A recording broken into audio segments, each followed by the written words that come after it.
ma'am. Hindi siya amoy durian. Kaya kaaya-aya yung Ang amoy. bango. May bisita po kami ngayon from Lucena City. Sila ma'am at sir. At Senny de Guzman, Esming de Guzman. Ayun po, Guzman Studio. Señoritas Mexinoy Kitchen. wow. Ito po, patikimin po natin ang makambo. Ito po ang makambo.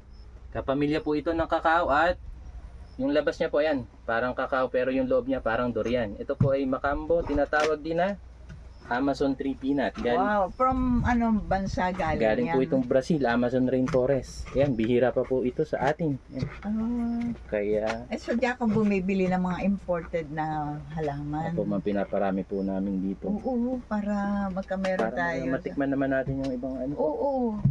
mga puno. Pero yung Guimaras mango natin, Kaya yun, aba. yun ang the best na mango, ma'am. Mm-mm. Yun pa rin, cute pa rin. Nakarating na kami ng Guimaras. Ah, Ang nabuhay ay dalawang puno. bumili po kayo ng ano daw naman, ng seedling. Nadaanan naman ng Slex. Ano, nadaanan po yun. Ano kayo ang binabayaran po doon? Ay, Binayaran ng mura. Mas, 250 pesos. ano po? per square Ay meter. malapit sa bayan yun. Eh, kung ibebenta niyo po yun ngayon, napakamahal. Oo nga. Kaya lang po, pag ngayon, walang magagawa po ano. Oo. Eh po, napakahirap pa lang buksan na rin. Tikimin po natin sila ma'am at sir ng makambo. Yan po, kung anong prutas po meron din sa amin ay pinapatikim po sa First kliyente. bunga yan. Po ma'am, yan. Wow, ganyan bango. Amin nyo ma'am, sobrang bango. Bango. Eri po, ang makambo.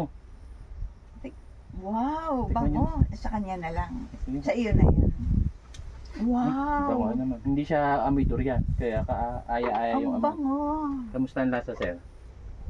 Kulang sa tamis. Kulang pa sa tamis, baka hindi pa masyadong inog sir. Saka muna, kailangan hinog muna. Pero ang katulad nga nito, durian.